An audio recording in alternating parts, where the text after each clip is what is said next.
కనుక పేతురు రాసినవి చాలా తక్కువ అధ్యాయాలు. మొదటి పత్రికలో 5 అధ్యాయాలు రాశాడు, రెండో పత్రికలో 3 అధ్యాయాలు రాశాడు అంతే. కానీ అందులో చాలా లోతైన విషయాలను రాశాడు. ఈ 5 అధ్యాయాలు కూడా పేతురు కామన్గా ఒక వర్డ్ వాడాడు. ప్రతి అధ్యాయంలో కూడా ఒక వర్డ్ వాడాడు. ఆ వర్డ్ ఎందుకు తను రాసినటువంటి ఆ పత్రికలో అంత ప్రత్యేకంగా ఆ మాటను గురించి వాడాడు? మొదటి అధ్యాయము నేను ప్రతి అధ్యాయంలో కూడా చూపిస్తాను, దాని యొక్క ఇంపార్టెన్స్ కూడా చూపిస్తాను. ఒక 5-10 నిమిషాలు మీకు ఎక్కువైనా కంగారు పడకండి. ముందు వచ్చిన వాళ్ళకి ఎక్కువ అవుతుంది, తర్వాత వాళ్ళకి ఏమవుతుంది? తక్కువ అవుతుంది. రేపు నుంచి వచ్చేవారి నుంచి నేను ఒక చిన్న మీకు ఒక ఇన్స్ట్రుమెంట్ ఒకటి కొంటాను. తెల్లవారు అంటే మన టైమింగ్ 9 నుంచి 11:15 వరకు అని పెట్టుకున్నాం కదా. మీరు ముందు వచ్చిన వాళ్ళకి టైం అయిపోతే మీరు వెళ్ళిపోవచ్చు, మిగిలిన వారికి ఆ టైం మేము కంప్లీట్ చేస్తాను. అది అలాగా మీకు ఇస్తాను. అది ముందు వచ్చిన వాళ్ళకి మీకు కంప్లీట్ అయిపోతే మా టైం అయిపోయింది పాస్టర్ గారు అని మీరు వెళ్ళిపోవచ్చు. ఓకేనా? మొదటి పేతురు పత్రిక 1వ అధ్యాయము 10-11 వచనాలు చదువుదాము. మీకు కలుగు ఆ కృపను గురించి ప్రవచించిన ప్రవక్తలు ఈ రక్షణను గురించి పరిశీలించుచు తమ యందున్న క్రీస్తు ఆత్మ క్రీస్తు విషయమైన శ్రమలను గూర్చియు వాటి తరువాత కలగబోవు మహిమలను గూర్చియు ముందుగా సాక్ష్యం ఇచ్చినప్పుడు ఆ ఆత్మ ఏ కాలమును ఎట్టి కాలమును సూచించు వచ్చెనో దానిని విచారించి పరిశోధించిరి. చూడండి, క్రీస్తు ఆత్మ క్రీస్తు విషయమైన శ్రమలను గూర్చియు వాటి తరువాత కలగబోవు మహిమలను గూర్చియు. శ్రమ తరువాత మహిమ, శ్రమ తర్వాత ఏంటి? మహిమ. క్రైస్తవ జీవితంలో మనము రక్షించబడిన తరువాత ప్రతి ఒక్కరిని కూడా ఎదుర్కొనేటువంటి విషయం ఏంటంటే శ్రమను ఎదుర్కొంటాం. పేతురు ఈ శ్రమ అనే మాట 5 అధ్యాయాల్లో కూడా రాశాడు. మొత్తం 13 సార్లు రాశాడు శ్రమ అనే మాటను. ఈ పేతురు పత్రికలో 13 సార్లు రాశాడు. ఇంకా శోధన, బాధ అనే మాటలు కాకుండా ఓన్లీ శ్రమ అనే మాటనే 13 సార్లు రాశాడు. కనుక చాలాసార్లు మనము శ్రమ అనే మాట వినగానే మనందరికీ కూడా భయపడతాం. కానీ బైబిల్ క్లియర్గా చెప్తుంది శ్రమ తరువాత మహిమ ఉంటుంది.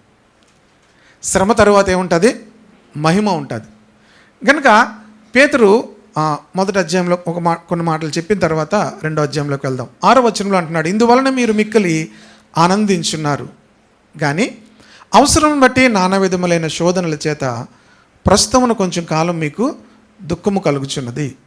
నశించిపోవు సువర్ణము అగ్ని పరీక్ష వలన శుద్ధపరచబడుచున్నది కదా, దానికంటే అమూల్యమైన మీ విశ్వాసము ఈ శోధనల చేత పరీక్షకు నిలిచినదే.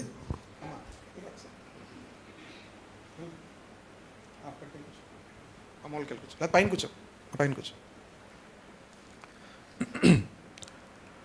అమూల్యమైన మీ విశ్వాసము ఈ శోధనల చేత పరీక్షకు నిలిచినదై యేసుక్రీస్తు ప్రత్యక్షమైనప్పుడు మీకు మెప్పును మహిమయు ఘనతయు కలుగుటకు కారణమగును. ఇక్కడ చూడండి, మరలా మొదటిగా మనకు ఎదుర్కొనేటువంటి శ్రమ లేకపోతే శోధన ఏంటంటే మన విశ్వాసము శోధనలకు పరీక్షకు గురవుతుంది.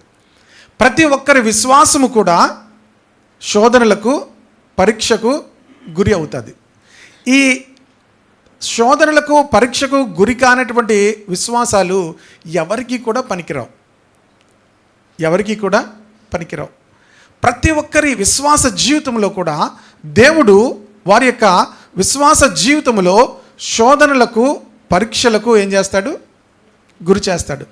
దీంట్లోని మనము చాలా విచిత్రంగా రియాక్ట్ అవ్వడం ప్రారంభిస్తాం. మన క్యారెక్టర్ అంతా కూడా లాస్ట్ టైం శిరీష సిస్టర్ గారు కూడా చెప్పినప్పుడు ద్వితీయోపదేశకాండ 8వ అధ్యాయంలో మాటలను ఆయన మనలో ఉన్నది ఏంటో బయటకు తీసుకురావడానికి మనలను ఆయన అణిచి మనలను అరణ్యంలో నుంచి మనం నడిపిస్తాడనే మాటను ద్వితీయోపదేశకాండ 8వ అధ్యాయంలో మనం చూస్తాం కదా. కనుక ఈ అనుభవాల్లోంచి మనల్ని తీసుకుని వెళ్తాడు దేవుడు. ఇది తీసుకెళ్ళేటప్పుడు మనము చాలా రియాక్ట్ అయిపోతుంటాం. చాలా చాలా విచిత్రంగా రియాక్ట్ అయిపోతుంటాం. లాస్ట్ టైం కూడా మీకు నేను శుక్రవారం అనుకుంటాను చెప్పాను. ఫస్ట్ టైం నేను మేబీ అది 2010 లేకపోతే 11 ఆ టైంలో ఫస్ట్ టైం నేను నా గురించి బాగా చెడ్డగా మాట్లాడినటువంటి సమయం. చాలామంది నేను బాగా ప్రేమించిన వాళ్ళు బాగా చెడ్డగా మాట్లాడినటువంటి సమయంలో ఆ రాత్రి అంతా కూడా పడుకోలే. ఇటు పడుకున్నాను, ఇటు తిరుగుతున్నాను. ఫస్ట్ టైం నేను అంత వేరే శ్రమలు ఎదుర్కొన్నాను, ఆర్థికపరమైన ఇబ్బందులు చాలావన్నీ. కానీ ఈ రిజెక్షన్ అనేది, తృణీకరింపబడ్డం అనేది, అసలు చేయని దానికి నేరము, అసలు నేను అన్నటువంటి మాటకు వేరేగా చాలా తప్పుడుగా జరిగినప్పుడు అస్సలు పడుకోలే, నిద్ర రావట్లే. ప్రభు నేను అలాగ అనలేదు, నా ఉద్దేశం అది కాదు, నీకు తెలుసు కదా, నేను ప్రభుతో చెప్తున్నాను. కానీ నన్ను నేను ప్రూవ్ చేసుకోవడానికి అవకాశం లేదు, మాట్లాడడానికి అవకాశం లేదు. కానీ మరలా చెప్తున్నా, ఇప్పుడు నన్ను ఎవరేమన్నా నాకేం అనిపించదు, ఇంకా పట్టుకుని పోతుంది. ఇప్పుడు ఎవరైనా ఏమనంటే ఇంకా నిద్ర వచ్చేస్తుంది. అసలు నిద్రపోవడం, ఇలా తలనొప్పి వచ్చేయడం, మనసు పాటు చేసుకొని అటు ఇటు అలా బయటికి వెళ్ళిపోవడం, అలాంటి ఇంకేం చేయను, ఇంకా చక్క పడుకుంటాను. నేను ఆ స్టేజ్లోంచి దేవుడు నన్ను బయటకు తీసుకొచ్చాను. Praise the Lord. చాలామంది ఇంకా ఆ స్టేజ్లో ఎందుకుంటారు తెలుసా? They are not overcome. ఆ పరిస్థితిని ఏం చేయలేదు, జయించలేకపోయారు. ఒకసారి మీరు ఏది జయిస్తారో అది మరలా మీ జీవితంలోకి రాదు. ఎంతమందికి అర్థమైంది? ఒకసారి ఒక పరిస్థితిని మీరు ఎప్పుడైతే జయిస్తారో దేవుడు మరలా ఆ పరిస్థితిని జీవితంలో ఎన్నడూ కూడా రానివ్వడు. హల్లెలూయా. వచ్చినా అది నేనే మాత్రం జయించు, నువ్వే వాటిని జయించేస్తావు. దేవునికి స్తోత్రం కలుగును గాక. గనుక ప్రతి పరిస్థితిని కూడా మన విశ్వాసములో, ప్రియ దేవుని బిడ్డలారా, మనలను శోధించడానికి దేవుడు కొన్ని పరిస్థితులు మనల్ని పరీక్షించడానికి ఎలవ్ చేస్తాడు. వాటిని జయిస్తే మరలా అటువంటి పరిస్థితి ఎప్పుడు కూడా మీకు రాదు. హల్లెలూయా. అంతేకాదు, అలాంటి పరిస్థితుల్లో ఉన్న వారిని అందరినీ లేపడానికి మిమ్మల్ని నిలబెడతాడు దేవుడు. ప్రపంచంలో ఇలా నిద్రపోకుండా ఉన్న వాళ్ళు బోల్డ్ మంది ఉన్నారు. ప్రపంచంలో ఇలా నిద్రపోకుండా, అంటే ఏ నిద్రపోకుండా, నన్ను ఇలాగన్నారు, నన్ను అలాగన్నారు, నా గురించి అలా అనుకుంటున్నారేమో అనుకొని కూడా పడుకోలేని వాళ్ళు ఉన్నారు. ఏంటి, నా గురించి అలాగ అనేసుకుంటున్నారేమో అని నిద్రపోకుండా ఉన్న వాళ్ళు ఉన్నారు. ఇలాంటి వాళ్ళని బలపరచడానికి, ఇలా జయించిన వాళ్ళని దేవుడు వాడుకుంటాడు. ఆమె జయించకపోతే దేవుడు మిమ్మల్ని దేనికి వాడుకోడు. మీరు అలాగా ప్రేక్షకులుగా ఉంటారంతే. ఎలా ఉంటారు?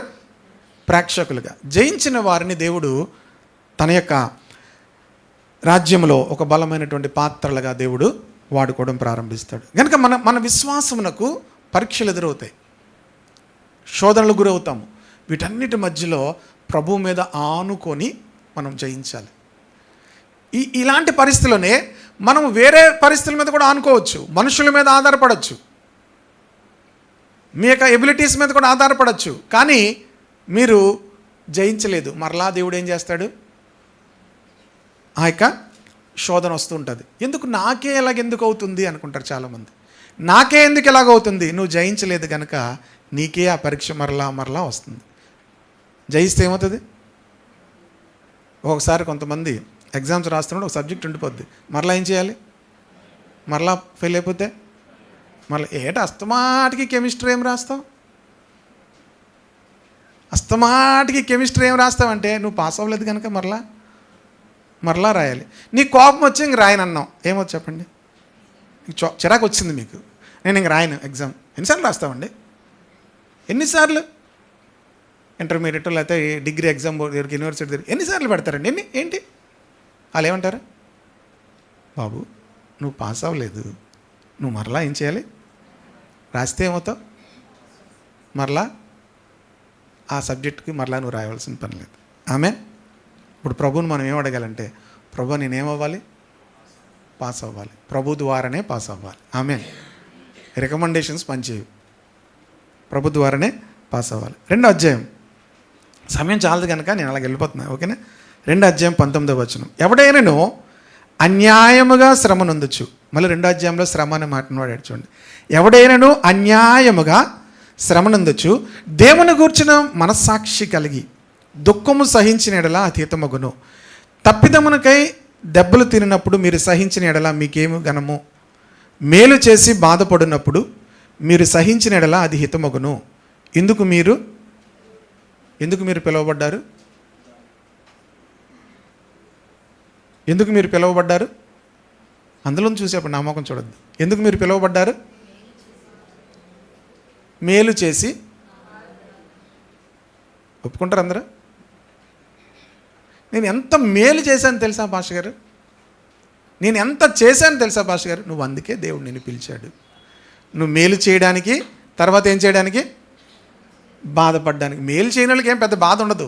మేలు చేసిన తర్వాత అవతల వాళ్ళు రెస్పాన్స్ ఇవ్వకపోతే, చూడండి, కొంతమందికి ఏదైనా చెప్పకపోతే, అవతల వాళ్ళు థ్యాంక్స్ చెప్పకపోతే మీరు ఏమవుతుంటారు చెప్పండి? మీరు చాలా ఏదో చేశారు, అవతల వాళ్ళు కనీసం థ్యాంక్స్ కూడా మీకు చెప్పలేదు, ఏమవుతుంటారు మీరు? ఎందులో పడిన ఎలాగైతే అంటారు చూసారా? అలా గుండా అయిపోతారు మీకు థ్యాంక్స్ చెప్పకపోతే. బైబిల్ ఏం చెప్తుంది? మీరు మేలు చేయడానికి పిలువబడ్డారు, మేలు చేసిన తర్వాత బాధ అనేది పడతారు, కానీ దానికే మీరు పిలువబడ్డారు. అయితే అన్యాయముగా, మీ మీద అన్యాయముగా ఎవరైనా మాట్లాడుతున్నా, ఎవడైనా అన్యాయముగా శ్రమ పొందొచ్చు, దేవుని గురించిన మంచి మనస్సాక్షి కలిగి దుఃఖము సహించినడలా హితమగును. కనుక తప్పిదమునకే దెబ్బలు తిన్నప్పుడు మీరు సహించినట్లా మీకు ఏమి ఘనము. మనల్ని ఏ ఒక్కరూ కూడా ఏదో తప్పు చేసి దాన్ని సహిస్తున్నాము అంటే అది దేవునికి హితము కాదు. కానీ మనము మేలు చేసి కూడా బాధపడ్డ దానికి ఎగ్జాంపుల్ ఎవరో చెప్తున్నాడు చూడండి, 21వ వచనం. క్రీస్తు కూడా మీ కొరకు బాధపడి మీరు తన అడుగుజాడలందు నడుచుకున్నట్లు మీకు మాదిరి ఎంచిపోయాను. క్రీస్తు కూడా మన కొరకు ఏమయ్యాడట? ఆయన బాధపడి మనము తన అడుగుజాడలందు నడుచుకున్నట్లు మనకు మాదిరి ఉంచిపోయాను. ఆయన పాపము చేయలేదు, ఆయన నోట ఏ కపటమును కనబడలేదు. ఆయన దూషింపబడి ఏం చేయలేదట? బదులు దూషింపలేదు. ఎందుకు దేవుడు మనలను ఈ అనుభవాల్లోంచి తీసుకువెళ్తాడు అంటే, ఈ క్రైస్ట్ క్యారెక్టర్ అనేది మన జీవితంలోనికి రావడానికి, మన వ్యక్తిత్వము, మన క్యారెక్టర్ అనేది ఎవరిలాగా మనం మార్చబడాలంటే క్రీస్తులాగా మార్చబడ్డానికి. ఆయన దూషింపబడి ఏం చేయలేదట? మిమ్మల్ని ఎవరైనా దూషించారంటే మీరు ఏం చేస్తారు? మన దగ్గర చాలా మిసైల్స్ ఉంటాయి, దాచుకొని ఉంచుకుంటాం మనం. ఏంటి? అవసరానికి ఏం చేస్తాం? దాచుకొని ఉంచుకుంటాం. అవసరమైతే ప్రభు చెప్తుంటాడు అప్పుడప్పుడు వదిలేయని. లేదు ప్రభు, ఏదైనా అవసరం అర్జెంట్ ఎమర్జెన్సీ అయితే ఏం చేస్తాం మనం? మన దగ్గర ఏమంటే AK-47 మొన్న ఎవరో చెప్పారు, AK-201 204 ఏదో వచ్చిందట. అది ఒక సెకండ్కి 700 ఎన్నో బుల్లెట్స్ అలా వదిలేస్తుంది. సెకండ్ కాదు, మినిట్కి ఏమో, మరి అది నాకు కరెక్ట్ గుర్తులేదు. చాలా పవర్ఫుల్ వెపన్స్ వచ్చాయి మన దగ్గర కూడా ఉంటాయి చాలా. దూషింపబడి బదులు దూషింపలేదు. ఆయన శ్రమ పట్టబడి బెదిరింపక. మళ్ళా శ్రమ అన్నమాట మళ్ళీ వాడు. శ్రమ పెట్టబడి ఏం చేయలేదు. మనం ఏం చేస్తాం? ఒక రోజు వస్తుంది. ఏ రోజు వస్తుంది? దేవుడు నిన్ను నా కాల్ దగ్గరికి ఏం చేస్తాడు? ఒక రోజు వస్తుంది. ఆయన ఏం చేయలేదట? బెదిరింపక. అనండి అందరూ. మనం ఎంతమందిని బెదిరిస్తాం? బెదిరింపక న్యాయముగా తీర్పు తీర్చు దేవునికి తను తాను అప్పగించుకున్నాను. క్రైస్తవ జీవితంలో బ్యూటీ ఏంటో తెలుసా? న్యాయముగా తీర్పు తీర్చు దేవునికి అప్పగిస్తే దేవుడు వాళ్ళకి తీర్పు తీరుస్తాడు. ఆమెన్. మీరు అనుకున్నట్లుగా కాదు, దేవుడు అనుకున్నట్లుగా తీర్పు తీరుస్తాడు. హల్లెలూయా. గనక యేసు ప్రభు వారు కూడా ఎవరిని కూడా బెదిరించక న్యాయముగా తీర్పు తీర్చు దేవునికి తను తాను ఏం చేశారట? అప్పగించుకున్నాడు. మనము కూడా దేవునికి అప్పగించుకోవడం నేర్చుకోవాలి. క్రైస్తవ జీవితంలో ఇవన్నీ ఎందుకు ప్రభు మన జీవితాలకు అలౌ చేస్తాడంటే, దేవునికి అప్పగించుకోవడం. ప్రతి సిచ్యువేషన్ కూడా దేవునికి అప్పగించడం, ప్రతి సమస్య కూడా దేవునికి అప్పగించడం, ప్రతి సమస్యకు పరిష్కారము దేవుని యొద్ద నుంచి పొందుకోవడం నేర్చుకోవాలి. ఇది ఎప్పుడవుతుందంటే మనము ఈ ప్రాసెస్ జరుగుతున్నప్పుడు మనం చచ్చిపోతుంటాం. మనం ఏమవుతుంటాం? చచ్చిపోతాం. అప్పుడు ఏమవుతుంది తెలుసా? మనం ఎంత చచ్చిపోతామో అంతగా ప్రభు మనలో ఉంటారు. హల్లెలూయా. చాలామంది చచ్చిపోరు, చచ్చిపోయినట్టుగా ఉంటారు కానీ మాట్లాడుతుంటారు. వాళ్ళెవరు?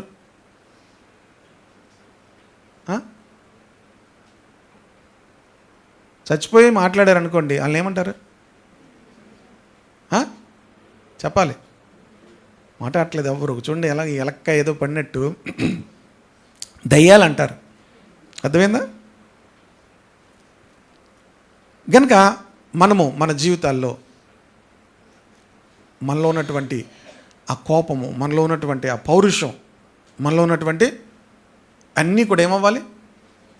చచ్చిపోవాలి. అందుకే దేవుడు ఇవన్నీ అలౌ చేస్తాడు. మనకు వ్యతిరేక పరిస్థితులు మనకు ఉన్నప్పుడే మనకు తెలుస్తుంది ఇంకా ఎవరున్నారు. మీకు లాస్ట్ టైం చెప్పాను, నేను మీ దగ్గర చెప్పాను, ఎవరి దగ్గర చెప్పాను. ఒక ఆయన పిల్ల వెంకటరత్నం గారని ఆయన వాక్యం చెప్తున్నారు. నేను వాకింగ్ చేస్తూ ఆ మాట, ఆయన మెసేజ్ వింటున్నాను. కొన్ని విషయాలు, ఒక మాట నాకు భలే వెళ్ళిపోయింది లోనికి, మామూలుగా కాదు. వింటుంటే ఆయన ఎవరికో ఫోన్ చేశారట. ఫోన్ చేస్తే వాళ్ళ అబ్బాయి ఎత్తాడట. ఎవరెత్తారు? వాళ్ళ అబ్బాయి ఫోన్ ఎత్తాడు. వాళ్ళ అబ్బాయి ఫోన్ ఎత్తిన తర్వాత వాళ్ళ అబ్బాయి తీసుకెళ్ళి అంకుల్ డాడీకి ఇస్తానన్నాడు అంకుల్ అని చెప్పి మొత్తం మీద వెళ్ళాడు. వాళ్ళ డాడీ దగ్గరికి వెళ్ళి ఎవరు రా అని అడిగారు. డాడీ వెంకటరత్నం అన్నాడంట. ఏమన్నాడు? వెంకటరత్నం. ఆయన ఎవరు? చాలా పెద్ద ఆయన, ఒక బోధకుడు, పాస్టర్ గారు. వాళ్ళ డాడీకి ఏం చెప్పాడు? ఈయనకి ఎలాగుంది? ఆ ఫోన్లో ఆ మాట విని చాలా బాధపడ్డాడట. ఏమని చెప్పాడు ఆయన? డాడీ వెంకటరత్నం డాడీ అని ఇచ్చాడట. వాళ్ళ డాడీ వయసు ఆయనకి, ఈ అబ్బాయి చిన్న అబ్బాయి. ఈయన చాలా బాధపడి ఫోన్ అయిపోయింది, మాట్లాడిపోయింది. అప్పుడు ఆ బాధలో ఆయన అనుకున్నాడంట, అదే వెంకటరత్నం నువ్వు చచ్చిపోలేదురా అనుకున్నాడట. ఆయన ఏమనుకున్నాడు? నిన్ను జస్ట్ వెంకటరత్నం అనగానే నువ్వేమైపోయావు? నీ పునాదులు కదిలిపోయాయి. ఏమైపోయింది? మన పునాదులు కదిలిపోయాయి. ఆ మాట ఆ దగ్గర నాగాను. మరలా వెనక్కి వెళ్ళాను, వాకింగ్ చేస్తున్నాను కానీ మరలా ట్యూబ్లోంచి ఫోన్ తీసి మరలా వెనక్కి పెట్టుకున్నాను. ఇప్పుడు ఎన్నిసార్లు ఏమన్నారో పేరు పెట్టి ఆయన అన్నప్పుడు ఆయనకి ఏమనిపించింది? బాధ అనిపించింది. చాలాసార్లు మనం చెప్తాం కదా, నేను చాలాసార్లు అలా అప్పటి నుంచి నేను ఎప్పుడైనా బాధపడే విషయాలు వచ్చినప్పుడు నన్ను నేను ఎగ్జామిన్ చేసుకోవడం ప్రారంభించాను. బాధపడుతున్నాము అంటే మనకేమవట్లేదు? మనం అందరు చెప్పాలి. మనం ప్రభువే ఆయనను దూషిస్తే బదులు దూషించలేదు, ఆయనను బెదిరిస్తే ఆయన బెదిరించలేదు. ఆయన అంతగా ఆయన తను తగ్గించుకున్నప్పుడు మన జీవితాల్లో కేవలం మన యొక్క పేరు గురించి మాట్లాడితేనే మనకు అంత పౌరుషం వస్తుంది, అంత కోపం వచ్చేస్తుంది. మరొక మాట చూపిస్తాను చూడండి. 1 పేతురు పత్రిక 3వ అధ్యాయము 14వ వచనం, అలాగే 17వ వచనం. 3వ అధ్యాయంలోకి వచ్చాము. మీరు ఒకవేళ నీతి నిమిత్తము శ్రమపడినను మీరు ధన్యులే, వారి బెదిరింపునకు భయపడకుడి, కలవరపడకుడి. మీరు ఒకవేళ నీతి నిమిత్తము శ్రమపడినను ధన్యులే. నీతి నిమిత్తము హింసింపబడి వారు ధన్యులని యేసుప్రభు వారు చెప్పారు. 17వ వచనం, దేవుని చిత్తం అలాగున్న ఎడల కీడు చేసి శ్రమపడుట కంటే మేలు చేసి శ్రమపడుటయే బహు మంచిది. కీడు చేసి శ్రమపడుట కంటే మేలు చేసి శ్రమపడుటయే బహు మంచిది. 18వ వచనం, యాలయనగా మనలను దేవుని యొద్దకు తెచ్చుటకు అనీతిమంతుల కొరకు నీతిమంతుడైన క్రీస్తు శరీర విషయములో చంపబడి ఆత్మ విషయంలో బ్రతికింపబడి పాపముల విషయంలో ఒక్కసారే శ్రమపడిన. మరొకసారి శ్రమ అనే మాటను చూడండి. పేతురు ప్రతి అధ్యాయంలో కూడా ఈ శ్రమ, క్రీస్తుని గురించినటువంటి శ్రమల గురించి, మనం ఎదుర్కొంటున్నటువంటి శ్రమల గురించి రాస్తూ ఉన్నాడు. ఎందుకు అంత ప్రత్యేకంగా ప్రతి అధ్యాయంలో కూడా రాశాడంటే అది ప్రయారిటీ ఏదో ఉంది. నేను మీకు లాస్ట్కి వచ్చేసరి చెప్తాను, మీరు కంగారు పడకండి. ఎందుకు మూడు ప్రత్యేకమైన ఉద్దేశాలు దేవుడు పేతురు ద్వారా ఈ మాటలను రాయించాడు. కనుక 4వ అధ్యాయంలో కూడా వచ్చాను. నేను చివరికి వచ్చినప్పుడు మళ్ళీ నేను కలుపుతాను అన్నీ కూడా. 12వ వచనం, ప్రియులారా మిమ్మల్ని శోధించుటకు మీకు కలుగుచున్న అగ్ని వంటి మహాశ్రమను గుర్చి మీకేదో ఒక వింత సంభవించినట్లు ఆశ్చర్యపడకూడదు. ఇక్కడ వరకు శ్రమ అన్నాడు, ఇక్కడేం వాడాడు? మహాశ్రమ. ఇప్పుడు వరకు ఉన్న శ్రమలు వేరు, మహాశ్రమలు, మహాశ్రమల కాలం అనే కాలం కూడా రాబోతుంది. అంటే ఆ టైంలో మహాశ్రమల కాలం అంటే పూర్తిగా క్రీస్తును ఎరిగినందుకు, విశ్వాసులకు లేకపోతే దేవునిని బట్టి, దేవుని బిడ్డలకు యేసుక్రీస్తుని బట్టి చాలా శ్రమలు ఎదురయ్యే కాలము ఒకటి ఉంది, మహాశ్రమలు. మహాశ్రమను గురించి మీకు ఏదో వింత సంభవించినట్లు ఆశ్చర్యపడకుడి. క్రీస్తు మహిమ బయలుపరచబడినప్పుడు మీరు మహా ఆనందముతో సంతోషించు నిమిత్తము క్రీస్తు శ్రమలలో మీరు పాలువారై ఉన్నంతగా సంతోషించండి. ఈ శ్రమలలో ఏం బయలుపరచబడుతుందట? మరలా రాచాడు ఇక్కడ, క్రీస్తు మహిమ బయలుపరచబడుతుంది. మనము క్రీస్తు కొరకు మన జీవితాల్లో శ్రమ అనుభవించినప్పుడు, అపోస్తలుల దినముల్లో చాలామంది ఇప్పుడు కూడా ప్రార్థిస్తారు, నేను కూడా చాలాసార్లు ప్రార్థించాను. అపోస్తలుల దినముల్లో దేవుని యొక్క ఆత్మ యొక్క కార్యాలు, దేవుని యొక్క కార్యాలు, ఆ మేనిఫెస్టేషన్ ఇప్పటికీ కూడా అంత శక్తివంతముగా మనుషులు చూడలేదు. ఎందుకు చూడలేదంటే, ప్రియ దేవుని బిడ్డలారా, ఈ మొదటి వచనం అక్కడ ఈ మొదటి అనుభవం ఎదురవుతుంది. వాళ్ళు మహాశ్రమను వాళ్ళు ఎదుర్కొన్నారు, అంతే సమయంలో అంత మహిమను కూడా చూశారు. హల్లెలూయా. మన జీవితాల్లో ఎలాంటి శ్రమను ఎదుర్కొంటున్నామో అంత మహిమను చూస్తాం. హల్లెలూయా. వాళ్ళు ఎంత శ్రమను ఎదుర్కొన్నారంటే వారి ప్రాణాలు తీసేయడానికి, వారి ప్రాణాలు పోతాయనేటువంటి భయంతో వాళ్ళు ఉండేవారు. కానీ అదే సమయంలో మహిమ కూడా అలా ప్రత్యక్షమయ్యేది. పేతురుని తీసుకెళ్ళి చెరసాల్లో ఉంచారు, దేవుని దూత తీసుకెళ్ళి చెరసాల నుంచి బయటకు తీసుకొచ్చి, పేతురు యోహాన్లు ఏం చేశారు? మనకి 12 అధ్యాయంలోనే కాదు, 5 అధ్యాయంలో కూడా పేతురు యోహాన్లు ఎక్కడికి తీసుకెళ్లారు? చెరసాల్లో పెట్టారు. దేవుని దూత తీసుకొచ్చి ఏం చేసింది? బయటికి తీసుకొచ్చి మీరు జీవన గురించిన మాటలన్నీ కూడా ప్రకటించండి. మరలా 12 అధ్యాయంలో పేతురుని తీసుకెళ్ళి చెరసాల్లో పెట్టారు. మరలా దేవుని దూత తీసుకెళ్ళి ఏం చేసింది? బయటికి తీసుకొచ్చేసింది. ఇలాంటివి ఎన్నో కార్యాలు, అపోస్తలుల కార్యాలు మనం చదువుతుంటే మనం చాలా రివైవ్ అవ్వచ్చు. దేవుడు ఎలాంటి కార్యాలు చేస్తాడు. వాళ్ళు మహాశ్రమను వాళ్ళు ఎదుర్కొన్నారు. ఆ శ్రమల్లో కూడా ప్రభు కొరకు వారు జీవించారు కనుక ప్రభు మహిమ కూడా అలాగే బయలుపరచబడుతుంది. హల్లెలూయా. ఎంత శ్రమ ఉంటే అంత మహిమ. దేవునికి స్తోత్రం కలుగును గాక. ఆ శ్రమలలో గొప్ప మహిమ ఏమవుతుంది? బయలుపరచబడుతుంది. అంతేకాదు, క్రీస్తు శ్రమలలో మనము కూడా పాలి భాగస్తులమైనంతగా మనము సంతోషించండి అంటున్నాడు. 14వ వచనం, క్రీస్తు నామము నిమిత్తం మీరు నింద పాలైన యెడల మహిమాస్వరూపైన ఆత్మ అనగా దేవుని ఆత్మ మీ మీద నిలుచున్నాడు గనుక మీరు ఎవరి నిమిత్తం మీరు నింద పాలైతే? క్రీస్తు నామము నిమిత్తం మీరు నింద పాలైన యెడల మహిమాస్వరూపి అయిన ఆత్మ ఏమంటున్నాడు? మీ మీద నిలుచున్నాడు గనుక మీరు ధన్యులు. ఒకవేళ ఎక్కడైనా క్రీస్తు నామము నిమిత్తం మనకు అవమానము కలిగితే మహిమా స్వరూపైన ఆత్మ మీ మీద ఉంటాడు గనుక మీరు ధన్యులు. ఎవడైనను 16వ వచనం, క్రైస్తవుడైనందుకు బాధ అనుభవించిన ఎడల అతడు సిగ్గుపడక ఆ పేరును బట్టియే దేవుని మహిమపరచవలెను. హల్లెలూయా. ఎవడైనను క్రైస్తవుడైనందుకు బాధ అనుభవించిన ఎడల, క్రైస్తవుడైనందుకు, క్రైస్తవులంగా మనం పిలువబడుతున్నామంటే చాలా చోట్ల మనకు బాధ కలుగుతుంది. చాలామంది అందుకే మేము క్రైస్తవులం అని చెప్పుకోవడానికి ఏమవుతారు? ఇబ్బంది పడతారు. మనము క్రైస్తవులం అయినందుకు బాధ అనుభవించిన ఎడల సిగ్గుపడక, ఎవరి గురించి సిగ్గుపడద్దు?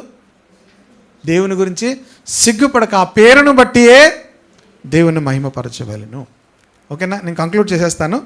ఎందుకు ఈ మాటలన్నీ రాశాడు? 5వ అధ్యాయంలో కూడా తోటి పెద్దను క్రీస్తు శ్రమలను గూర్చిన సాక్షి. 4వ అధ్యాయంలో చూసాం, 3వ అధ్యాయంలో చూసాము, ఇప్పుడు 5వ అధ్యాయంలో తోటి పెద్దను క్రీస్తు శ్రమలను గూర్చిన సాక్షిని బయలుపరచబడబో మహిమలో పాలువాడనైన నేను మీలోని పెద్దలను హెచ్చరిస్తున్నాను.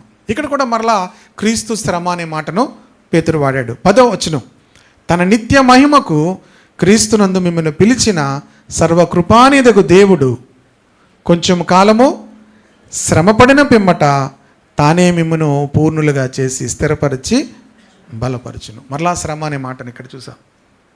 కనుక ఇప్పుడు నేను ఈ శ్రమలో ఉన్నటువంటి మూడు ఉద్దేశాలను, పేతురు రాసిన 3 ఉద్దేశాలను చెప్తాను. పేతురు రాసిన పత్రికలోనే 4వ అధ్యాయము మొదటి 2 వచనాలు నేను చదువుతున్నాను, జాగ్రత్తగా చూడండి. క్రీస్తు శరీరమందు శ్రమపడెను గనుక మీరును అట్టి మనస్సును ఆయుధముగా ధరించుకొనుడి. ఇప్పుడు శ్రమను ఏం చేయమంటున్నాడు? ఆయుధముగా ధరించుకొనుడి. క్రీస్తు శరీరమందు ఏమయ్యాడు? శ్రమను పడెను గనుక మీరును అట్టి మనస్సు, మనం మెంటల్గా ప్రిపేర్ అవ్వాలి. ఆయుధంగా ధరించుకోవడం అంటే ఏంటి? చూడండి, ఒక దానికి మనం ప్రిపేర్ అయిపోయాం అనుకోండి, ఏమవుతుంది? కంగారు పడం. కొంతమందిని పిలిచామనుకోండి, వాళ్ళు లేట్గా వస్తారని మనం ప్రిపేర్ అయిపోయి ఉంటాం. మనం ఏమవ్వం. అలా లేట్ అవుతున్నా మనం ఏమవ్వం, కంగారు అవ్వం. ఎందుకు? మనం మెంటల్గా ఏమయ్యాం? ప్రిపేర్ అయిపోయాం. ఇప్పుడు వాళ్ళు బేగా వచ్చేస్తారని మీరు వెయిట్ చేస్తున్నారు, వాళ్ళు రావట్లేదు, మీరు ఏమవుతారు? చికాకు పడతారు, డిస్టర్బ్ అవుతారు, ఇంకా రాలేదని. మీకు తెలుసు వాళ్ళు ఎలాగా 12 అంటే ఎన్ని గంటలకు వస్తారు? 1 గంటకే వస్తారు. కనుక మీరు ఏం కంగారు పడరు. ఎందుకు? మీరు మెంటల్గా ఏమయ్యారు? నేను జస్ట్ అలాగే ఎగ్జాంపుల్ చెప్పాను. ఇలాగ చాలా విషయాలు మనం మెంటల్గా ప్రిపేర్ అయిపోయాం అనుకోండి, దాని గురించి మనం ఏమో.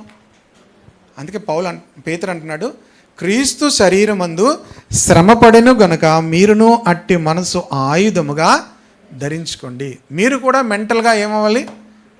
దేనికి? శ్రమ పడడానికి ప్రిపేర్ అయిపోయి ఉండాలి. ఎందుకు కూడా చెప్తున్నాడు.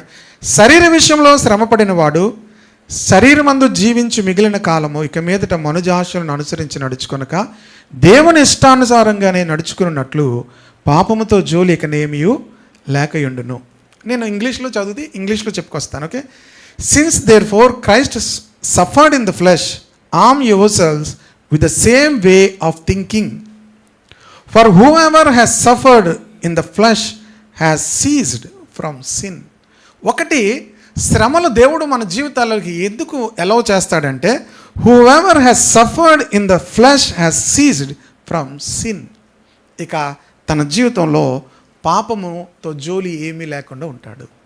ఫస్ట్ థింగ్, ఎందుకు శ్రమను దేవుడు మన జీవితాల్లోకి అలౌ చేస్తాడంటే, చాలామంది విశ్వాసాలు ఎంత పెద్దది వారు అవుతున్నప్పుడు కూడా స్టిల్ సిన్తో స్ట్రగుల్ అవుతూనే ఉంటారు. ఎవరైతే దేవుడు అలౌ చేసినటువంటి ఈ శ్రమ మార్గంలోంచి వెళ్తారో, ఈ శోధన మార్గంలోంచి వెళ్తారో, వారు తరువాత జీవితంలో పాపమును గుర్చిన జోలి లేకుండా ఉంటారంట. పాపంతో జోలి అంటే ఏంటి? ఇంకా పాపంతో ఏ విధమైన వాళ్ళకి సంబంధం లేని వారుగా ఉంటారట. Who ever has suffered in the flesh has ceased from sin. మొదటిది.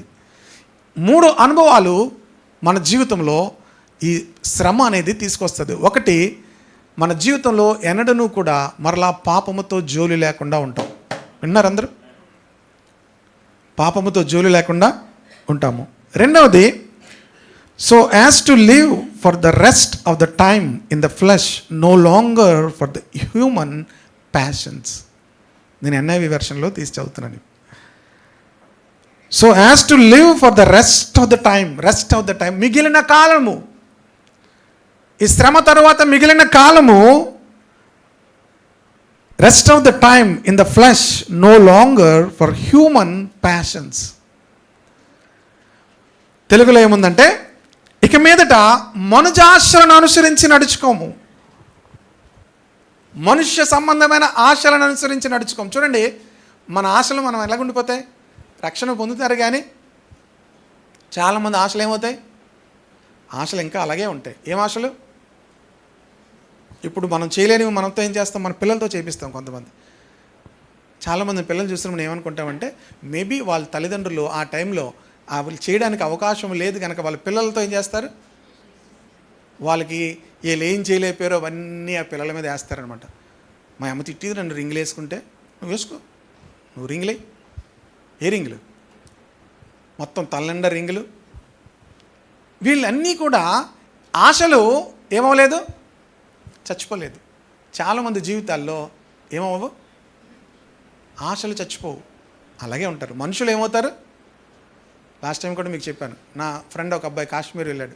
కాశ్మీర్ వెళ్ళిన తర్వాత ఫోటోలు పంపించాడు. ఫోటోలు చూస్తే చక్కగా మంచు ఏమంటారు దాన్ని, ఐస్ ఇవన్నీ కూడా మంచు పట్టుకొని ఆ స్నో పట్టుకొని ఇలా విసురుతున్నాడు అనమాట.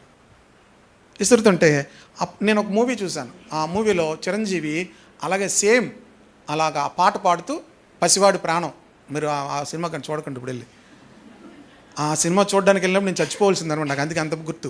ఒకడు నా మెడల మీద కాలేసాడు. అప్పుడు నేను 7th క్లాస్ ఎంతో చదువుతున్నాను. 7th క్లాస్ మరి చాలా చిన్నోండి. ఆ బ్లాక్ టికెట్లు అమ్ముకునే వాళ్ళు నా మెడ మీద కాల్ వేసుకుని వెళ్ళిపోతే చచ్చిపోయిన ప్రార్థన చేసుకున్నాను, ప్రభు ఇక్కడ చచ్చిపోతే నీ యొక్క రాజ్యంలోనికి నన్ను తీసుకో ప్రభు అని చెప్పాను. ఎందుకంటే సండే స్కూల్లో నాకు తెలిసి చచ్చిపోతే నరకానికి వెళ్ళిపోతాం రక్షణ పొందకుండా అని. నేను ప్రార్థన చేసుకుని టికెట్ దొరికింది, మాత్రం టికెట్ దొరకగానే ప్రభు వందనాలు నాయన టికెట్ దొరికిందని చెప్పి సినిమాకి వెళ్ళిపోయాను. అందులో ఈ వీడు చిరంజీవి, నేను అడిగాను, బాబు నువ్వు అది తీసావు కదా, అది ఆ ఫోటో ఆ చిరంజీవి ఆ సినిమాలో అదే ఆ ప్రేరేపణ వల్లే చేశాను అన్నాడు. ఈయన రక్షణ పొందాడు కానీ ఏ ప్రేరేపణ పోలేదు, చిరంజీవి ప్రేరేపణ పోలేదు. అర్థమవుతుందా? మనుషులు రక్షించబడితే రక్షించబడతారు కానీ ఆశలు పోవు. ఏం ఆశలు పోవు? వాళ్ళకి అవకాశం ఉన్నప్పుడు సేమ్ డిజైర్స్. అందుకే పేతురు తను రాసిన 1వ అధ్యాయంలో అంటాడు చూడండి, 1వ అధ్యాయంలోనే ఈ 14-16 వచనాలు కలిసిపోయి ఉన్నాయి. నేను మధ్యలో చదువుతున్నాను. మీరు విధేయులకు పిల్లలై మీ పూర్వపు అజ్ఞాన దశలో మీకుండిన ఆశలను అనుసరించి ప్రవర్తింపక మిమ్మల్ని పిలిచిన వాడు పరిశుద్ధుడై ఉన్న ప్రకారము మీరును సమస్త ప్రవర్తన యందు పరిశుద్ధులై ఉండుడి. మీరును ఏమంటున్నాడు? పూర్వపు అజ్ఞాన దశ అంటే ఏంటి? క్రీస్తు లేని దశలో మీకుండిన ఆశలను అనుసరించి ప్రవర్తింపక మిమ్మల్ని పిలిచిన వాడు పరిశుద్ధుడై ఉన్న ప్రకారము మీరును సమస్త ప్రవర్తన యందు ఏమవ్వాలి అంటే మన ఆశలన్నీ ఏమైపోవాలి? పరిశుద్ధమైనవి అయిపోవాలి. హల్లెలూయా. కనుక దేవుడు కొన్ని అనుభవాల గురించి మనం తీసుకొని వెళ్తాడు. ఆ శ్రమలు మనం వెళ్ళిన తర్వాత మొదటిగా పాపంతో జోలికి ఏమి ఉండదు. రెండవది మన జీవితాల్లో ఏముండవట? మనుజాశలను అనుసరించి. So as to live for the rest of the time in the flesh, no longer for human passions. దేవుడు మనలను ఆ శ్రమ అనుభవాల్లోంచి నడిపించడానికి గల కారణం ఏంటంటే no longer for human passions. మనము మన రెస్ట్ ఆఫ్ ది లైఫ్ ఇక హ్యూమన్ ప్యాషన్స్ కొరకు జీవించం, వాటిని సింపుల్గా ఓవర్కమ్ చేసేస్తాం. Praise the Lord. మనల్ని చూసిన వారు మిగిలిన వాళ్ళు పిచ్చెక్కిపోతారు. ఏంటి ఇవన్నీ వీళ్ళు ఎందుకు ఫాలో అవ్వలేకపోతున్నారంటే మనల్ని దేవుడు ఏ కార్యం చేశాడంటే ఈ లోకమంతా కూడా ఈ ప్యాషన్స్తో, ఈ విధమైనటువంటి మనుజాశలతోనే సాతానుడు ఆపరేట్ చేస్తాడు. హౌ సాటన్ విల్ ఆపరేట్, ఎలా పనిచేస్తాడంటే ఈ ఫ్యాషన్స్ ద్వారానే. ఫ్యాషన్ అన్నాను, ప్యాషన్ కాదు, ఇప్పుడు ఫ్యాషన్, FA. ఈ ఫ్యాషన్స్ ద్వారానే సాతానుడు ఆపరేట్ చేస్తాడు. కనుక ప్రియ దేవుని మనలో ఉన్నటువంటి ఆ ప్యాషన్స్, ఆ మనుజాశలు ఏమవ్వాలి? మనం విడిచిపెట్టాలి. నన్ను పిలిచిన దేవుడు పరిశుద్ధుడై ఉన్నాడు, నేను కూడా పరిశుద్ధుడనై ఉండాలి. ఇందులో నా సమస్త ప్రవర్తనలో పరిశుద్ధుడనై ఉండాలి. కనుక ఈ శ్రమలు ఏం చేస్తాయంటే శరీరమందు శ్రమ అనుభవించిన వాళ్ళు పాపముతో జోలి లేకుండా ఉంటారు. రెండవది మనుజ ఆశలను ఏం చేస్తారట? ఇక వారి జీవితంలో మనుష్య సంబంధమైన ఆశలు ఉండవు. Third thing, but for the will of God. హల్లెలూయా.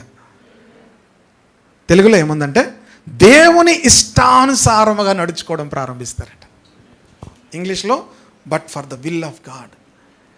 వాళ్ళు ఏ స్టేజ్కి వస్తారంటే but the will of God, దేవుని చిత్తంలోనికి వస్తారు. హల్లెలూయా. ఎందుకు దేవుడు శ్రమలు మన జీవితంలోకి అలౌ చేస్తున్నాడంటే మనల్ని ఏ పాయింట్లోని తీసుకురావాలని ఆశపడుతున్నాడంటే but for the will of God. దేవుని చిత్తం. నేను చెప్తాను 100% నో విల్ ఆఫ్ గాడ్, దేవుని చిత్తము అనే విషయం అసలు ఆ ఎక్స్పీరియన్సే ఉండదు. No will of God.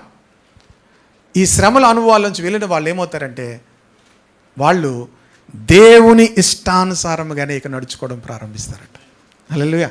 వారి జీవితంలో ప్రతిదీ కూడా is it the will of God, ఇది దేవుని చిత్తమా, ప్రతి దాన్ని కూడా పరీక్షిస్తుంటారు. ప్రతి దాన్ని కూడా దేవుని చిత్తము దగ్గరకు వచ్చేస్తారు. ఏ పాయింట్ దగ్గర వాళ్ళు స్టాండ్ అవుతారంటే, is it the will of God. ఆ విల్ ఆఫ్ గాడ్ అనే పాయింట్ మీదకి వచ్చారంటే దేవుడు మిమ్మల్ని నడిపించడం ప్రారంభిస్తాడు. దేవుడు మిమ్మల్ని వాడుకోవడం ప్రారంభిస్తాడు. దేవుడు మీ ద్వారా కార్యాలు చేయడం ప్రారంభిస్తాడు. అన్ఫార్చునేట్లీ మనుషులు ఏ స్టేజ్లో ఉండిపోతారంటే, ఇంకా పాపం అనే స్టేజ్లో ఉండిపోతారు. కొంతమంది పాపము దాటి మనుజ ఆశల్లో ఉండిపోతారు. ఆశలు వారి జీవితాలు అలాగే ఉండిపోతాయి. ఈ అనుభవాలు దాటకపోతే విల్ ఆఫ్ గాడ్ ప్రతి దాంట్లోంచి కూడా నీ జీవితంలో విల్ ఆఫ్ గాడ్ అనే పాయింట్ దగ్గరికి వస్తాం. ఆ విల్ ఆఫ్ గాడ్ అనేటువంటి పాయింట్ దగ్గరికి వచ్చేసరికి దేవుని ఆత్మ నిన్ను నడిపిస్తాడు, వాడుకుంటాడు. దేవుడు నిన్ను ప్రతి విషయంలో కూడా దేవుని యొక్క మార్గాల్ని తెలియచేయడం ప్రారంభిస్తాడు. దేవుని యొక్క ఉద్దేశాన్ని తెలియచేయడం ప్రారంభిస్తాడు. దేవుని యొక్క హృదయాన్ని నీకు తెలియచేయడం ప్రారంభిస్తాడు. బైబిల్లో దావీదు గురించి ఉంటుంది, అతడు నా ఇష్టానుసారుడైన మనుష్యుడు. అతడు నా ఇష్టానుసారుడైన మనుష్యుడు. రిజెక్షన్, శ్రమ, ఇవన్నీ కూడా తన జీవితంలో దావీదు చిన్నప్పటి నుంచి ఎదుర్కొన్నాడు. ఓన్ పేరెంట్స్ తన గురించి చెప్పలే, నాకు ఇంకో కొడుకు ఉన్నాడని. ఎవరైనా మీకు ఎంతమంది కొడుకులు అంటే ఎంతమంది చెప్తారు? అందరినీ చెప్తారు. కనీసం తన పేరు కూడా చెప్పలేదు. సమూయేలు మరలా అడిగితే ఇంకొకడు ఉన్నాడు అన్నాడు. ఇంకొకడు ఉన్నాడు. దానికి కారణం కొన్ని కామెంటరీస్లో వేరేగా ఉంటుంది. మేబీ జెస్సీకి ముందు వేరే స్త్రీ ద్వారా పుట్టినటువంటి కుమారుడని, ఇవన్నీ కూడా ఎగ్జాక్ట్ కరెక్ట్ అని నేను చెప్పలేను. దానివల్ల తన్ని ఇగ్నోర్ చేశారు అనేటువంటి మాట కూడా ఉంటుంది. కనుక తన జీవితంలో తను ఇగ్నోర్ చేయబడ్డాడు. ప్రియదేవుని బిడ్డలారా, కానీ ఆ ఇవన్నీ పరిస్థితుల మధ్యలో కూడా దావీదు దేవుని ఇష్టానుసారమైన మనిషిగా తయారయ్యాడు. హల్లెలూయా. మనల్ని దేవుడు ఏ పాయింట్లోకి తీసుకురావాలని ఆశపడతాడంటే, ఆయన చిత్తానుసారమైన మనుషులుగా చేయాలని ఆశపడతాడు. మనం ఆ పాయింట్లోనికి రావడానికి ఈ శ్రమలు, అనుభవాలు మనం ఎలాగో ఒకలా బయటకు వచ్చేయాలి. ఎవరో ఒకరి మీద నిందలేసేయాలి. మనము నిందింపబడతామని బైబిల్ చెప్తుంది. మనం ఇతరుల మీద నిందలేయడానికి కాదు. మనము నిందించబడతాం, మనము దూషించబడతాం, మనం అవమానించబడతాం. ఇవన్నిటి మధ్యలో ప్రభు దగ్గరికి వెళ్ళి, ప్రభా నేను ఏం చేయలేదు ప్రభా, అయినా నన్ను అలాగంటున్నారు ప్రభా అని కన్నీరు కార్చి ఆ ప్రభు సన్నిధిలో మనం అలాగ ప్రభు దగ్గర కనిపెట్టుకొని ఉంటే, ప్రభు మీద ఆధారపడుతూ ఉంటే, ప్రభు మీద ఆనుకొని ఉంటే, ప్రభు నిన్నేం చేస్తాడంటే నిన్ను చెక్తాడు. నీ చేతితో నన్ను పట్టుకో, నీ ఆత్మతో నన్ను నడుపు, శిల్పి చేతిలో శిలను నేను, అనుక్షణము నన్ను చెక్కుము, శిల్పి చేతిలో శిలను నేను, అనుక్షణము నన్ను చెక్కుము. అంధకారా లోయలోనా సంచరించిన భయపడను, అంధకారా లోయలోనా సంచరించిన భయపడను. నీ వాక్యము శక్తి గలది, అది నాకు నిత్య వెలుగు. నీ వాక్యము శక్తి గలది, అది నాకు నిత్య వెలుగు. నీ చేతితో నన్ను పట్టుకో, ఆత్మతో నన్ను నడుపు, శిల్పి చేతిలో నేను, అనుక్షణము నన్ను చెక్కుము, నీ చేతిలో శిలను నేను, అనుక్షణము. ఘోర పాపిని నేను తండ్రి, పాప ఊబిలో పాపిని నేను తండ్రి,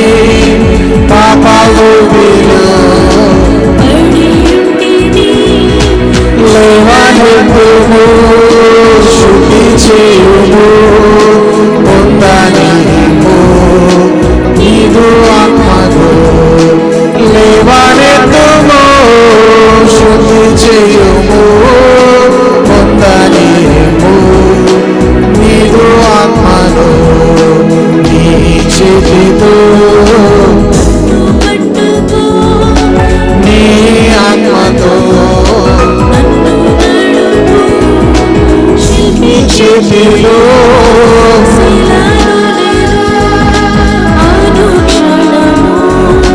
నన్ను చెక్కుము శిల్పి చేతిలో శిలను నేను అనుక్షణము నన్ను చెక్కుము అనుక్షణము.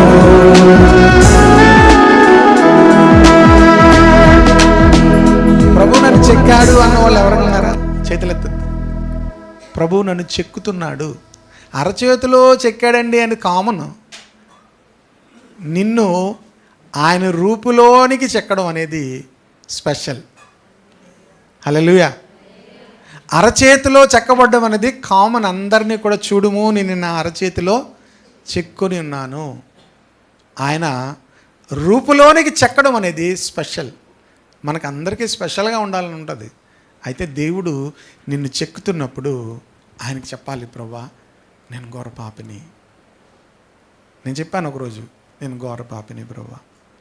చాలామంది అలా చెప్పి ఉంటారు, అందుకే చాలా మంచోళ్ళు అనుకుంటారు మీరు. నేను అందుకే ఎప్పుడు నేను మంచోని అనుకోను, ఎందుకంటే ఒకరోజు చెప్పాను దేవునితో, ఏమని? నేను ఘోర పాపిని ప్రభువా, నేను పాప ఊబిలో పడి ఉన్నాను, నన్ను లేవనెత్తు ప్రభువా. దేవుడు నన్ను లేపాడు కనుక నేను అతిశయించడానికి ఏం లేదు. నన్ను నా పాప ఊబిలో నుంచి దేవుడు ఏం చేశాడు? పైకి లేపాడు. ఆయన నన్ను చెక్కుతూ ఉన్నాడు, ఇంకా చెక్కుతూ ఉన్నాడు. ఇంకా ఆయన రూపంలోనికి ఇంకా ఇంకా నన్ను చెక్కుతూనే ఉంటాడు. ప్రతి ఒక్కరిని కూడా మనం అనుమతిస్తే ఆయన చెక్కుతాడు. హల్లెలూయా. మనం అనుమతి ఇవ్వలేదనుకోండి ఆయన చెక్కడు. చాలామంది అనుమతి ఇవ్వరు, చిన్నదిలా తగలగానే ఒప్పుకోరు, అవమానం ఒప్పుకోరు, నింద ఒప్పుకోరు. ఏ రోజైతే మిమ్మల్ని అవమానపరిచిన వారిని కూడా మీరు ప్రేమించగలుగుతారు, మిమ్మల్ని నిందించిన వారిని కూడా క్షమించగలుగుతారో, వారి కొరకు ప్రార్థించగలుగుతారో, హింసించి వారి కొరకు ప్రార్థించగలుగుతారో, మీరు మీ స్థితిలో చాలా పైకి వచ్చేస్తున్నారు. దేవునికి స్తోత్రం కలుగునుగా. వాళ్ళు అక్కడే ఉండిపోతారు, మిమ్మల్ని దేవుడు చాలా పైకి తీసుకెళ్ళిపోతాడు. హల్లెలూయా. దేవుడు నిన్ను ఎక్కలేనంత ఎత్తైన కొండ మీదకి తీసుకుని వెళ్తాడు. దావీదు అలాగే వెళ్ళిపోయాడు. సౌలు కుటుంబము అంతకంతకు నీరసిల్లెను. దావీదు వంశమును కూడా అంతకంతకు వర్ధిల్లడం ప్రారంభించిందంట. కనుక లాస్ట్ కంక్లూడ్ చేస్తున్నాను. కనుక 3 విషయాలు చెప్పాను. ఒకటి, పాపముతో జోలు ఉండదు. రెండవది, మనుష్య ఆశలు, హ్యూమన్ ప్యాషన్స్ అనేవి ఇక ఉండవు. మూడవది, but for the will of God. ప్రతి దాంట్లో కూడా ఏం వాడతారు? మనం వాడతాం. ఎప్పుడు వాడతాం తెలుసా? మనకి నచ్చకపోతే దేవుని చిత్తం వస్తావా అంటే ఏమంటారు? దేవుని చిత్తమే ఉత్తనికే అలాగే రారు. ఈ దేవుని చిత్తం వాడిన వాళ్ళందరూ రారు. మీకు ఈజీగా చెప్తున్నాను. దేవుని చిత్తం చూడండి, ఒక్కోసారి పెళ్లి సంబంధాలు చూపిస్తుంటాం. దేవుని చిత్తం కోసం ఇంక వీళ్ళకి ఇష్టం లేదు. మీరు ఏం ప్రార్థన చేయాల్సి వేస్ట్, వాళ్ళ కోసం చేయడు. వీళ్ళు ఏమన్నారు? వాళ్ళకి ఇష్టం లేదు. ఇంక దేవుని చిత్తం ఇంకంతా దొంగ మహం. దేవుని కూడా వాడుకుంటారు అన్నమాట. ఈ దొంగలు, వీళ్ళు దొంగ బుద్ధులు దేన్ని వాడుకుంటారు? దేవుని కూడా వాడుకుంటారు. దేవుని చిత్తం, దేవుని ఎందుకు? అదే క్లియర్ బైబిల్ చెప్తుంది, దేవుని నామం వ్యర్థముగా వాడద్దు. దేవుని నామం వ్యర్థంగా వాడుకున్న దేవుడు నిర్దోషిగా ఎంచడని బైబిల్లో చెప్తుంది. ఇష్టం లేకపోతే ఇష్టం లేదని చెప్పాలి, అంతేకాని దేవుని చిత్తం వస్తారంటే రానని చెప్పాలి. వస్తావు రావు చెప్పడానికి ఎందుకు దేవుని చిత్తం? లైఫ్లో నువ్వు తీసుకునే డిసిషన్స్లో నువ్వు ప్రార్థిస్తున్నప్పుడు, lord it is your will or not అని మనము దేవుణ్ణి అడగాలి. ఆమెన్. అడిగితే దేవుడు చెప్తాడు. ఎస్ అన్నాడు అనుకోండి, అది ఏదైనా వెళ్ళిపోవడమే. ఆమెన్. నో అని చెప్పాడు అనుకోండి, అది ఎంత ఓపెన్ డోర్గా మీకు కనిపించినా దేవుడు నో చెప్తే ఏంటి? నో. ఈ అనుభవం ఎంతమందికి ఉంటుంది? ఎందుకు ఉండదు? మన ఆశలకే అయిపోతుంది. మన సాక్ష్యాలన్నీ కూడా ఏంటి? దేవుడు నా ఆస్తి ఇచ్చాడు, దేవుడు నా ఆస్తి ఇచ్చాడు, దేవుడు నా ఆస్తి ఇచ్చాడు. విల్ ఆఫ్ గాడ్ ఏంటి? నువ్వు దేవుని ఆస్తి తీర్చడు. హల్లెలూయా. విల్ ఆఫ్ గాడ్ ఏంటి? హన్నా ఏ పాయింట్కి వచ్చింది అనుకున్నారు? ప్రార్థన చేస్తుంది, ప్రార్థన చేస్తుంది, ప్రార్థన చేస్తుంది చేస్తుంది. ఏ ప్రార్థన దగ్గరికి వచ్చింది? దేవుని యొక్క చిత్తం దగ్గరికి వచ్చింది. నువ్వు నా కుమారుణ్ణి ఇస్తే నీ సేవకి ఇస్తాను. That is the will of God. దేవుని చిత్తం దగ్గరికి వచ్చింది హన్నా. కార్యం జరిగింది. లాస్ట్ వర్డ్ చూపిస్తాను. 5వ అధ్యాయంలో చదివాం ఆల్రెడీ. 10వ వచనం. తన నిత్య మహిమకు క్రీస్తునందు మిమ్మల్ని పిలిచిన సర్వకృపానిధకు దేవుడు కొంచెం కాలం శ్రమపడిన పిమ్మట తానే మిమ్మల్ని పూర్ణులుగా చేసి స్థిరపరిచి బలపరచును. ఎంతకాలం శ్రమపడిన పిమ్మట? అందరూ చెప్పాలి. ఎంతకాలం? కొంచెం కాలం. అబ్రహాంని అడిగారు అనుకోండి ఎంతకాలం అంటే ఏమంటాడు తెలుసా? 25 సంవత్సరాలు. ఎంతకాలం శ్రమపడ్డాడు అబ్రహాము? 25. ఏసేపుని అడిగితే అని చెప్తాడు? ఎన్నమ్మా? కొంతమంది 17 అంటారు. ఎన్ని? 30 సంవత్సరాలు వచ్చేంత వరకు కూడా శ్రమ పడ్డాడు ప్రియదేవుని బిడ్డ. దావీదు శ్రమ పడ్డాడు. ప్రియదేవుని బిడ్డారా, వీరందరిని అడిగారు, వారి సంవత్సరాలు చెప్తారు అనుకుంటున్నారు మీరు? శ్రమ మాకేం శ్రమ లేదంట. ఆమేన్. మీరు అలా చెప్తారు లెక్కేసి. అబ్రహాంని అడిగారు శ్రమ, నాకేం లేదు శ్రమ. ఆమేన్. ఎందుకంటే ఆ మహిమను చూచిన తర్వాత, దేవుడు చూపించే మహిమను చూసిన తర్వాత శ్రమ గురించి మనం మాట్లాడలేం. అందుకే పౌలు అంటాడు, మనం పొందబోయే మహిమ ఎదుట మనం అనుభవించే శ్రమలు అసలు ఎన్నదగినవి కావు అంటాడు. అబ్రహాము దేవుని మహిమను చూశాడు, యేసేపు దేవుని మహిమను చూశాడు, దావీదు దేవుని మహిమను చూశాడు, మోషే దేవుని మహిమను చూశాడు. వాళ్ళని శ్రమ అడిగితే శ్రమ ఏంటి? శ్రమ మనం శ్రమ అంటూ ఎంత శ్రమ తెలుసండి, కన్నీళ్ళు కారుస్తుంటారు కొంతమంది. ఎంత శ్రమ! ఒకసారి దేవుని నిజమే అవన్నీ, కానీ ఒకసారి దేవుని మహిమను చూస్తే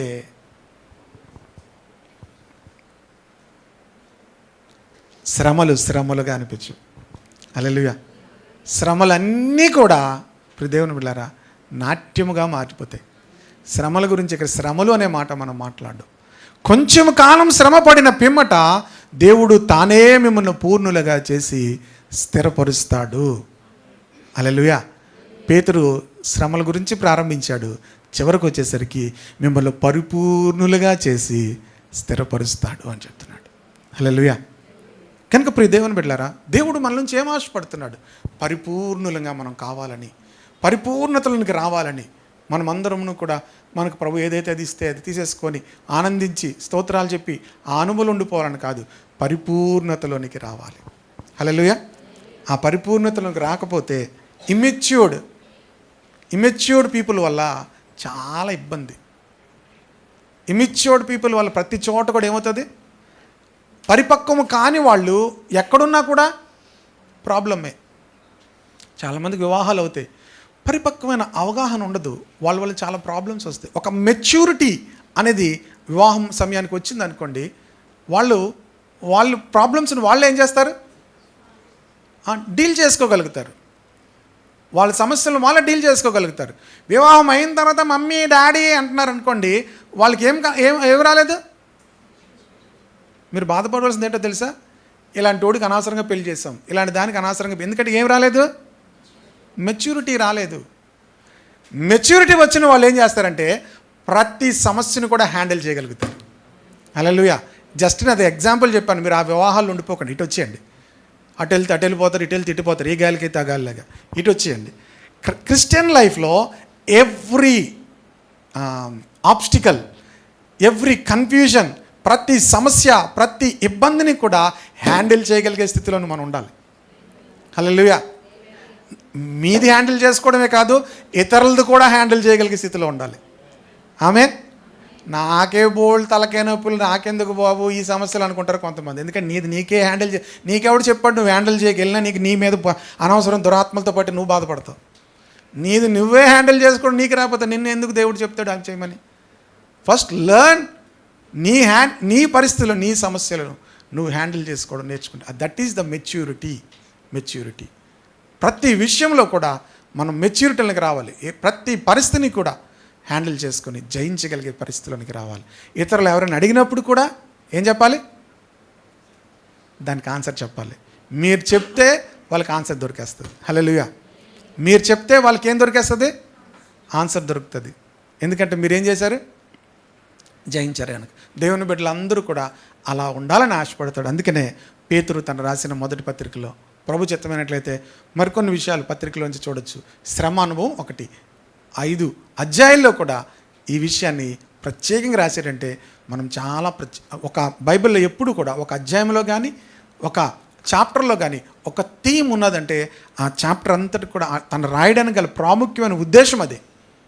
పేతురు శ్రమ అనుభవాల్లో నుంచి మనం వెళ్ళాలి, వెళ్తేనే మనం పరిపూర్ణమవుతాము, వెళ్తేనే పాపముతో మనం ఇక జోలి లేకుండా ఉంటాము, మనుజాశలు ఉండవు, దేవుని చిత్తంలోనికి వచ్చేస్తాము, ప్రతి దాంట్లో కూడా దేవుని చిత్తంలో నడుస్తాం. ఎంతమందికి అర్థమైంది? Praise the lord. సో దేవుడు మనల్ని అలా నడిపిస్తూ పరిపూర్ణతలను తీస్తాడు. ఎందుకు పిలిచాడు మనల్ని దేవుడు? తన నిత్య మహిమకు దేవుడు మనల్ని పిలిచాడు. హల్లెలూయా. నిత్య మహిమ అంటే ఏంటి? Ever lasting glory. దేవుడు మనల్ని ఎక్కడికి పిలిచాడు? ఎవర్ లాస్టింగ్ గ్లోరీ, నిరంతరము ఉండే మహిమలోనికి దేవుడు మనల్ని పిలిచాడు. ఆ పిలిచినటువంటి వారిని మనలను పరిపూర్ణతలను తీసుకొచ్చి మనల్ని అక్కడ నిరంతరమును కూడా ఉంచుతాడు ఆయన. ఆమేన్. కానీ ఇంకా వాళ్ళ ద్వారా దేవుడు చేయబోయే విషయాలు కూడా చాలా ఉంటాయి. ఎఫెసీ పత్రిక మనం చదివితే రాబోయేటువంటి దినాల్లో దేవుడు సంఘము ద్వారా తన యొక్క నానా విధమైన జ్ఞానాన్ని దేవుడు మరి దూతలకు పరలోకములో కూడా తెలియజేస్తారు అనే విషయం ఉంటుంది. ఎవరి ద్వారా తెలియజేస్తారంటే పరిపూర్ణుల ద్వారా తెలియజేస్తాడు. కనుక ప్రభు యొక్క ఆత్మను మన జీవితానికి అలౌ చేద్దాం చెక్కడానికి. కనుక ప్రభు మనల్ని చెక్కినప్పుడు కంగారు పడద్దు. ఎవరంటే మిమ్మల్ని నిందించారనుకో కంగారు పడద్దు. మీరే ఇతరులు నిందించే పరిస్థితిలో ఉన్నారనుకోండి, కనీసం మీరు ఇంకా ఏం రాలేదు, దగ్గరికి కూడా రాలేదు. ఇతరులు మిమ్మల్ని నిందించే అవకాశం ఉన్నప్పుడు కంగారు పడద్దు, నిద్రపోకుండా ఉండద్దు, ప్రభుని స్తుతించండి. దేవా నన్ను ఎక్కడికి తీసుకొచ్చావు? చెక్కుతున్నావు, మారుస్తున్నావు. Praise the lord. Will of God. ఒక్కసారి విల్ ఆఫ్ గాడ్లోకి వచ్చామంటే దేవుడు ఇక వాడుకోవడం ప్రారంభిస్తాడు. ఆమేన్.